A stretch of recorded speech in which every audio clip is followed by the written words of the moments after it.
Hey guys, welcome to government jobs Gyan YouTube channel. Guys, आज की इस वीडियो में हम बात करेंगे आरआरबी ग्रुप डी के new notification online form apply process के बारे में। जी हाँ दोस्तों, रेलवे रिक्रूटमेंट बोर्ड ने यहाँ पर ग्रुप डी के 32,438 खाली पदों को भरने के लिए नोटिफिकेशन रिलीज किया है। कैसे आप इस भर्ती के लिए अपने फॉर्म अप्लाई कर सकते हो बिना कोई मिस्टेक किए हुए, इसकी पूरी जानकारी हम आपको स्टेप बाय स्टेप रजिस्ट्रेशन से लेकर प्रिंट तक इस वीडियो में देंगे। बस आपको इस वीडियो को स्किप के बिना शुरू से लेकर एंड तक देखना है। उसके बाद वीडियो पसंद आए तो इसे लाइक और शेयर कर दें। चैनल पर नए हो तो इसे सब्सक्राइब कर लें। यहाँ पर फॉर्म अप्लाई करते हुए कैंडिडेट के सामने जो मेन प्रॉब्लम आ रही है, फिलहाल यहाँ पर आधार का जो OTP है वो नहीं आ पा रहा है, यानी कि आपका आधार यहाँ पर वेरीफाई नहीं हो पा रहा है और बिना आधार वेरीफाई किए हुए आप इस भर्ती के लिए अप्लाई नहीं कर सकते हो। तो आपको इस वीडियो में आधार OTP प्रॉब्लम का सॉल्यूशन मिल जाएगा। बाकी की जो और सभी प्रॉब्लम्स है उन सभी का हल भी आपको इस वीडियो में मिल जाएगा। हम यहाँ पर आपको बताएंगे कैसे आप अपने डॉक्यूमेंट अपलोड करोगे जिससे आपका एप्लीकेशन फॉर्म रिजेक्ट न हो, और मोबाइल से कैसे आपका एप्लीकेशन फॉर्म भरा जाएगा। गाइज, हम आपको यहाँ पर क्लियर कर दें, मोबाइल से और कंप्यूटर से दोनों से सेम यहाँ पर आपका एप्लीकेशन फॉर्म भरा जाता है। बस लुकिंग इंटरफेस यहाँ पर आपका चेंज हो जाता है। मोबाइल पर आपकी जो स्क्रीन होती है वो वर्टिकल होती है और कंप्यूटर पर आपकी हॉरिजॉन्टल स्क्रीन यहाँ पर शो होती है, लेकिन आपको डिटेल सभी सेम देनी होती है। सेम वे में आपका सभी डिटेल्स वही आपको फिल करके अपना फॉर्म भरना होता है। तो मोबाइल से और कंप्यूटर से सेम आपका एप्लीकेशन फॉर्म भरा जाता है, इसमें आप कंफ्यूज न हो।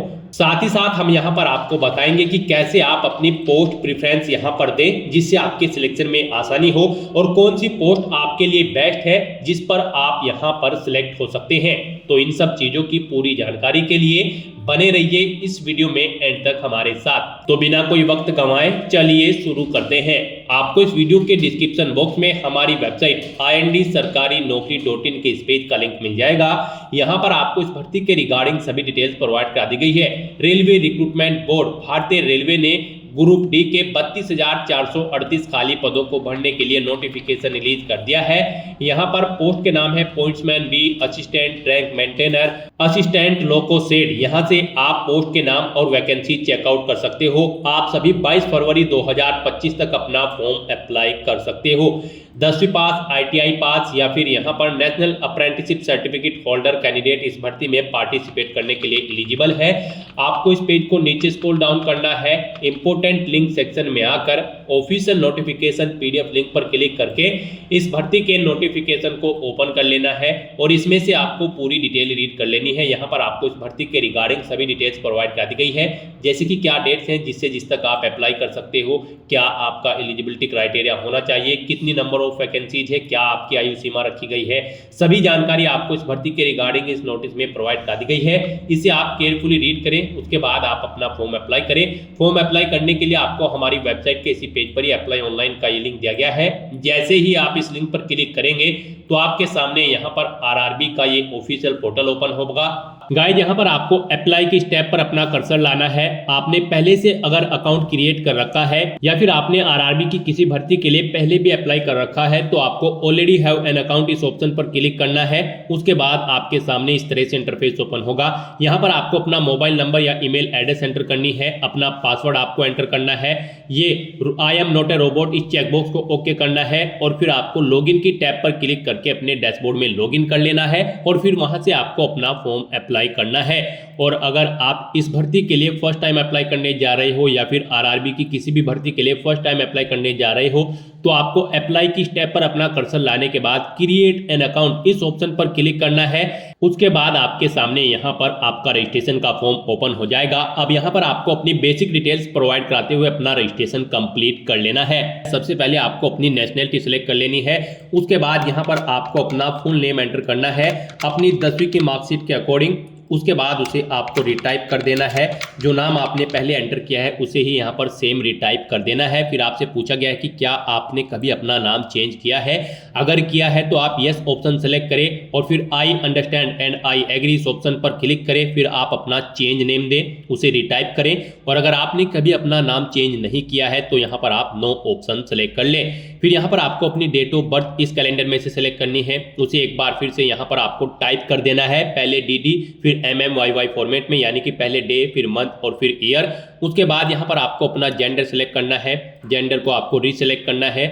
आपको अपने फादर का नाम यहाँ पर एंटर करना है, फादर का नाम भी आपको फिर दोबारा से रिटाइप कर देना है। फिर आपको अपनी मदर का नाम यहाँ पर एंटर करना है, उसे भी रिटाइप कर देना है। उसके बाद यहाँ पर आपको अपनी कॉन्टैक्ट डिटेल प्रोवाइड करानी है। यहाँ पर आपको अपना ईमेल एड्रेस एंटर करना है, फिर जनरेट ईमेल OTP ऑप्शन पर क्लिक करना है। आपकी ईमेल पर OTP आएगा, वो OTP आपको यहाँ पर एंटर करके अपनी ईमेल ID वेरीफाई कर लेनी है। फिर आपको अपना मोबाइल नंबर यहाँ पर एंटर करना है, फिर जनरेट OTP ऑप्शन पर क्लिक करना है। एक OTP आपके मोबाइल नंबर पर आएगा, वो OTP आपको यहाँ पर एंटर करके अपने मोबाइल नंबर को भी वेरीफाई कर लेना है। उसके बाद यहाँ पर आपको अपना आधार कार्ड नंबर एंटर करना है। गाइस, यहाँ पर RRB की भर्तियों में पार्टिसिपेट करने के लिए आपका आधार वेरिफिकेशन अब मस्ट कर दिया गया है, तो यहाँ पर आपको अपना आधार वेरीफाई कर लेना है। फिर आपको जनरेट आधार OTP ऑप्शन पर क्लिक करना है।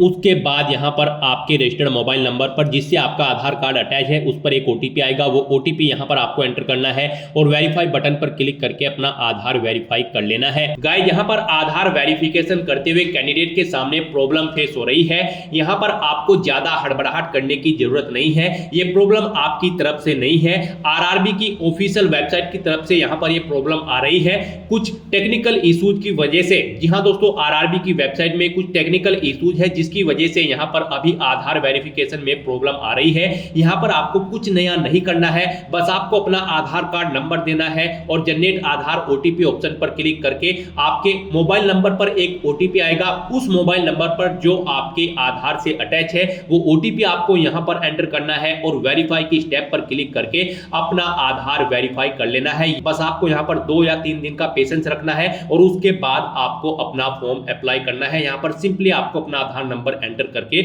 उसे वेरीफाई कर लेना है। उसके बाद आपको इस चेकबॉक्स को ओके करना है। फिर यहाँ पर आपको अपना पासवर्ड क्रिएट करना है। पासवर्ड यहाँ पर आपका अल्फा न्यूमेरिक फॉर्मेट में होना चाहिए, मींस आपके पासवर्ड में कम से कम एक अपर केस कैरेक्टर, एक लोअर केस कैरेक्टर, एक इंटीजर नंबर और एक स्पेशल कैरेक्टर जैसे कि @ या फिर डॉलर होना चाहिए। तो इस फॉर्मेट में आपको अपना पासवर्ड क्रिएट करना है। वही पासवर्ड आपको यहाँ पर कंफर्म पासवर्ड फील्ड में एंटर करना है। उसके बाद आपको I am not a robot इस चेकबॉक्स को ओके करना है और फिर आपको preview and create an account इस ऑप्शन पर क्लिक कर देना है। उसके बाद आपका अकाउंट क्रिएट हो जाएगा। फिर आपको इस पेज को ऊपर स्क्रॉल करके लॉग इन हियर इस ऑप्शन पर क्लिक करना है और यहाँ पर आपको अपना मोबाइल नंबर या फिर ईमेल एड्रेस एंटर करना है। अपना पासवर्ड आपको एंटर करना है जो आपने अभी अभी क्रिएट किया है और फिर आपको I am not a robot इस चेकबॉक्स को ओके करना है और लॉगिन की स्टेप पर क्लिक करके अपने डैशबोर्ड में लॉगिन कर लेना है। लॉगिन करने के बाद आपका डैशबोर्ड कुछ इस तरह से शो होगा। इसमें आपको ऑनलाइन एप्लीकेशन की टैब पर क्लिक कर देना है। उसके बाद यहाँ पर आपके सामने कुछ इस तरह से इंटरफेस ओपन होगा। अब यहाँ पर आपको CN 8/2024 various post in level 1 of 7 CPC पे मैट्रिक्स के सेक्शन में आना है। यहाँ पर ये ग्रुप डी की 32,438 पोस्ट के लिए वैकेंसी है। तो यहाँ पर आकर आपको सबसे पहले अपना कोई बोर्ड सेलेक्ट कर लेना है जिस बोर्ड में आप अप्लाई करना चाहते हैं। तो यहाँ पर आप अपना बोर्ड सेलेक्ट करने के बाद इस चेकबॉक्स को ओके करें और फिर नेक्स्ट ऑप्शन पर क्लिक कर दें। नेक्स्ट आपके सामने आपका एप्लीकेशन फॉर्म ओपन हो जाएगा। यहाँ पर कुछ चीजें आपकी ऑटोमेटिकली फिल कर ली गई है आपकी रजिस्ट्रेशन डिटेल से जो आपने रजिस्ट्रेशन में प्रोवाइड कराई थी। अब यहाँ पर आपको अपना मैरिटल स्टेटस सेलेक्ट करना है, अपना रिलीजन सेलेक्ट करना है, अपनी मातृभाषा आपको सेलेक्ट कर लेनी है। फिर यहाँ पर एग्जामिनेशन आप किस लैंग्वेज में चाहते हैं वो भाषा आप सेलेक्ट करें। फिर आपकी बॉडी पर कहीं कोई कट या तिल का निशान है तो उस पैलेस का नाम एंटर कर दे। फिर आप एक और पैलेस का नाम एंटर कर सकते हैं अगर आपकी बॉडी पर एक से ज्यादा जगह कोई चिन्ह है। अगर नहीं है तो यहाँ पर आप नो मार्क एंटर कर दें। उसके बाद यहाँ पर आपको अपनी कम्युनिटी सेलेक्ट कर लेनी है। फिर यहाँ पर आपको अपनी कास्ट का नाम एंटर करना है। अपना अगर आप रिजर्व कैटेगरी से बिलोंग करते हो तो यहाँ पर आपको अपना कम्युनिटी सर्टिफिकेट नंबर एंटर करना है। फिर आपको ये सर्टिफिकेट किसने प्रोवाइड कराया है उस पोस्ट की डेजिग्नेशन की अथॉरिटी का नाम आपको सिलेक्ट कर लेना है। फिर कौन से स्टेट में इशू हुआ है वो स्टेट आपको सिलेक्ट कर लेना है। कम्युनिटी सर्टिफिकेट आपका किस डेट को इशू हुआ है वो डेट आपको कैलेंडर में से सिलेक्ट कर लेनी है। फिर यहाँ पर आपसे पूछा गया है कि क्या आप रेलवे की इस एग्जाम के लिए फ्री ट्रैवल पास चाहते हैं, अगर चाहते हैं तो यस करें, नहीं तो नो ऑप्शन सेलेक्ट करें। फिर अपने नियरेस्ट रेलवे स्टेशन का नाम आप एंटर करें। फिर यहाँ पर आपको अपना कास्ट सर्टिफिकेट अपलोड कर देना है। आप अपलोड डॉक्यूमेंट ऑप्शन पर क्लिक करें, फाइल को सिलेक्ट करें और उसे यहाँ पर अपलोड कर दें। आपकी फाइल का मैक्सिमम साइज 500 KB रखा गया है, PDF फॉर्मेट में आपकी फाइल होनी चाहिए। उसके बाद यहाँ पर आपको अपना एड्रेस की डिटेल देनी है। आप अपना प्रेजेंट एड्रेस एंटर करें, फिर परमानेंट एड्रेस एंटर करें और अगर आपका परमानेंट एड्रेस आपके प्रेजेंट एड्रेस के अकॉर्डिंग सेम है तो यहाँ पर आप इस चेकबॉक्स को ओके कर दें। ऑटोमेटिकली आपका परमानेंट एड्रेस आपके प्रेजेंट एड्रेस के अकॉर्डिंग फिल हो जाएगा। इस तरह से अपनी सभी डिटेल्स फिल आउट करने के बाद अब आपको सेव के इस बटन पर क्लिक करना है, अपनी सभी डिटेल्स सेव कर देनी है और फिर आपको नेक्स्ट बटन पर क्लिक कर देना है। अब यहाँ पर आपको अपनी कुछ और डिटेल्स प्रोवाइड करानी है। यहाँ पर आपसे पूछा गया कि क्या आप ई सर्विसमैन हैं, अगर हैं तो यस ऑप्शन सेलेक्ट करें और फिर अपनी डिटेल यहाँ पर दे, जैसे कि आप किस में ई सर्विसमैन थे, आर्मी, नेवी या एयरफोर्स, अपनी रैंक एंटर करें। और अगर आप ई सर्विसमैन नहीं थे तो यहाँ पर आपको नो ऑप्शन सेलेक्ट करना है। उसके बाद आपसे पूछा गया कि क्या आप बेंचमार्क डिसेबिलिटी PWBD कैंडिडेट हैं, अगर है तो यस ऑप्शन सेलेक्ट करें और फिर अपनी डिसेबिलिटी की डिटेल यहाँ पर दे। डिसेबिलिटी की कैटेगरी सिलेक्ट करें, सब कैटेगरी सिलेक्ट करें, परसेंटेज ऑफ डिसेबिलिटी दे, नेचर ऑफ डिसेबिलिटी दे और PWBD सर्टिफिकेट नंबर यहाँ पर दें और आपको इशू कब हुआ था वो सर्टिफिकेट की डेट सेलेक्ट करें। और अगर आप यहाँ पर PWBD कैंडिडेट नहीं हैं तो यहाँ पर आपको नो ऑप्शन सेलेक्ट करना है। फिर आपसे पूछा गया कि क्या यहाँ पर आपकी राइटिंग एबिलिटी अफेक्टेड है, अगर है तो यस करें और फिर उसकी डिटेल दें, नहीं है तो आप नो ऑप्शन सेलेक्ट कर ले। उसके बाद आपसे पूछा गया कि क्या आप EBC सर्टिफिकेट होल्डर हैं, अगर हैं तो यस करें और फिर यहाँ पर आप उसकी डिटेल दें, नहीं है तो आप नो ऑप्शन सेलेक्ट कर लें। फिर आपसे पूछा गया कि क्या आप इंडियन रेलवे के एम्प्लॉय हैं, अगर हैं तो यस सेलेक्ट करें और फिर उसकी डिटेल दें, नहीं है तो आप नो ऑप्शन सेलेक्ट कर लें। फिर आपसे पूछा गया कि क्या आप करंट में एम्प्लॉय हैं, अगर हैं तो आप यहाँ पर ऑप्शन सेलेक्ट करें, सेंट्रल गवर्नमेंट के हैं, स्टेट गवर्नमेंट के फिर या फिर PSU के, अगर नहीं है तो आपको नॉट एप्लीकेबल ऑप्शन सेलेक्ट कर लेना है। उसके बाद यहाँ पर आपको अपनी ACT अप्रेंटिस की डिटेल प्रोवाइड करानी है। यहाँ पर क्या आपने अपना ACT अप्रेंटिस का कोर्स किया हुआ है, अगर किया हुआ है तो यहाँ पर आप यस ऑप्शन सेलेक्ट करें, उसकी डिटेल दें, नहीं किया है तो आप नो ऑप्शन सेलेक्ट कर लें। यस अगर आप सेलेक्ट करते हैं तो फिर यहाँ पर आपको ट्रेड का नाम सेलेक्ट करना है। ट्रेनिंग आपने कब से स्टार्ट की है वो डेट सेलेक्ट करें, कब तक की है वो डेट सेलेक्ट करें। इनके अकॉर्डिंग यहाँ पर आपकी ट्रेनिंग का ड्यूरेशन आ जाएगा। अपने ACT अप्रेंटिस का जो सर्टिफिकेट है उसका नंबर दें, फिर यहाँ पर सर्टिफिकेट की डेट आप सेलेक्ट करें, वो कब तक वैलिड है, कितने मार्क्स आपने ऑब्टेन किए हैं वो आप एंटर करें, फुल मार्क्स कितने थे यानी कि टोटल कितने मार्क्स थे जिसमें से आपने मार्क्स ऑब्टेन किए हैं वो यहाँ पर आप एंटर करें। और उसके बाद यहाँ पर आपको अपनी बैंक डिटेल प्रोवाइड करनी है। यहाँ पर आपकी फीस रिफंड होगी। गाइज यहाँ पर अगर आप अनरिजर्व OBC कैंडिडेट हैं तो यहाँ पर आपको 500 रुपये फीस जमा करानी होगी, 400 रुपये रिफंड कर दिए जाएंगे। SC ST PWD women candidate को 250 रुपये फीस जमा करानी होगी, पूरी की पूरी फीस उनकी यहाँ पर रिफंड कर दी जाएगी। तो यहाँ पर अब आपको अपनी बैंक डिटेल प्रोवाइड करानी है फीस रिफंड के लिए। यहाँ पर आप अपना अकाउंट होल्डर का नाम दे, फिर आप अपना बैंक अकाउंट नंबर एंटर करें, उसे कंफर्म कर ले, अपने बैंक का IFSC कोड एंटर करें और फिर यहाँ पर IFSC कोड के अकॉर्डिंग आपके बैंक का नाम और एड्रेस ऑटोमेटिकली यहाँ पर फिल हो जाएगा। इस तरह से अपनी सभी डिटेल्स फिल करने के बाद आपको सेव के इस बटन पर क्लिक करना है, अपनी सभी डिटेल्स सेव कर देनी है और फिर आपको नेक्स्ट ऑप्शन पर क्लिक कर देना है। नेक्स्ट यहाँ पर आपको अपनी एजुकेशनल क्वालिफिकेशन की डिटेल देनी है। गाइज RRB ग्रुप डी की इस भर्ती में पार्टिसिपेट करने के लिए आपका 10वीं क्लास पास आउट होना जरूरी है या फिर आपका ITI पास आउट होना जरूरी है या फिर इसके इक्विवेलेंट आपका नेशनल अप्रेंटिसशिप सर्टिफिकेट NAC जो कि ग्रांटेड हो NCVT से, वो किया होना जरूरी है इस भर्ती में पार्टिसिपेट करने के लिए। तो यहाँ पर आपको अपनी 10वीं क्लास की डिटेल सबसे पहले फिल करनी है। यहाँ पर आप मैट्रिकुलेशन SLC ऑप्शन सेलेक्ट करें, स्टेट सेलेक्ट करें, अपना डिस्ट्रिक्ट सेलेक्ट करें, बोर्ड का नाम दें, उसके बाद कब आपने पास आउट की है अपनी 10वीं क्लास वो डेट सेलेक्ट करें, अपना रोल नंबर एंटर करें और फिर यहाँ पर आप अपने 10वीं क्लास के सर्टिफिकेट का सीरियल नंबर एंटर कर दें। उसके बाद यहाँ पर आपको अपडेट किस बटन पर क्लिक करके अपनी डिटेल ये अपडेट कर देनी है, अगर आपने पहले से अपनी 10वीं क्लास की डिटेल यहाँ पर प्रोवाइड करा रखी है।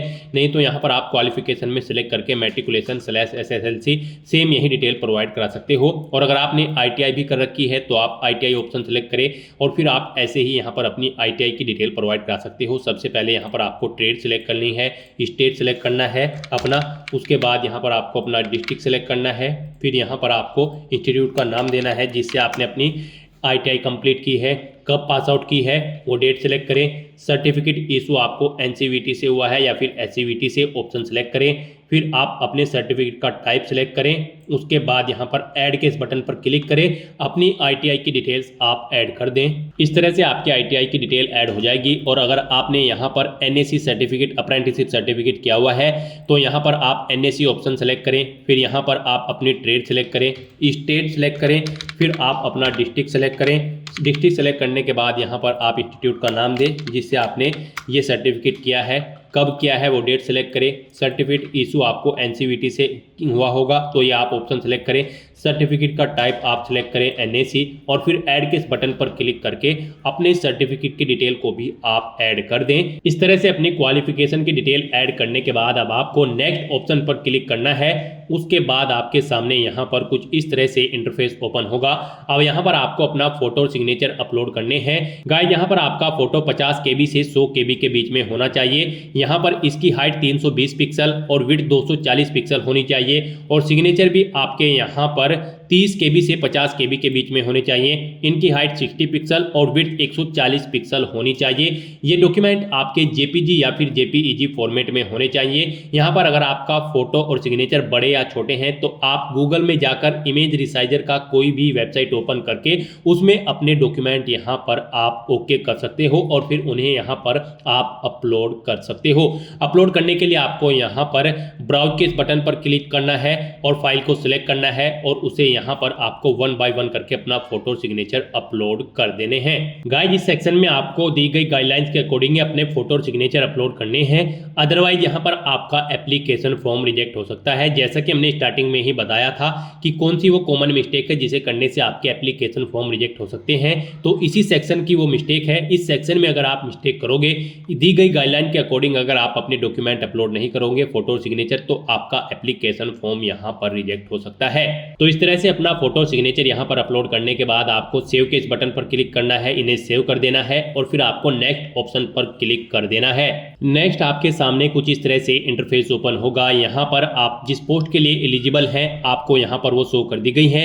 मान लीजिए आप यहाँ पर किसी और पोस्ट के लिए अप्लाई करना चाहते हैं तो फिर आपको अपना आरआरबी चेंज करना होगा। स्टार्टिंग में ही यहाँ पर जिस आरआरबी को आपने सिलेक्ट किया है और आपकी एलिजिबिलिटी के अकॉर्डिंग यहाँ पर आपको पोस्ट शो कर दी गई है। आप इस पोस्ट पर एलिजिबल हैं अप्लाई करने के लिए। ये पोस्ट आपके आरआरबी और एलिजिबिलिटी के अकॉर्डिंग यहाँ पर शो होगी। अगर आप और पोस्ट के लिए अप्लाई करना चाहते हैं तो फिर आपको अपना आरआरबी चेंज करना है और अपनी क्वालिफिकेशन उसके अकॉर्डिंग देनी है, फिर आपको यहाँ पर वो पोस्ट भी शो कर दी जाएंगी। तो यहाँ पर अब आपको अपना पोस्ट सेलेक्ट कर लेनी है। यहाँ पर आप प्लस के इस बटन पर क्लिक करें और इसे इस सेकंड कॉलम में ऐड कर दें। यहाँ पर आप प्रेफरेंस भी सेट कर सकते हैं। अगर आप मल्टीपल पोस्ट यहाँ पर आपके सामने आती है तो आप उन्हें यहाँ पर जिस पोस्ट को पहले नंबर पर प्रेफरेंस देना चाहते हैं उसे पहले सेलेक्ट करें और यहाँ पर ऐड कर दें। जिसे सेकंड देना चाहते हैं उसे सेकंड नंबर पर सेलेक्ट करके इधर ऐड कर दें।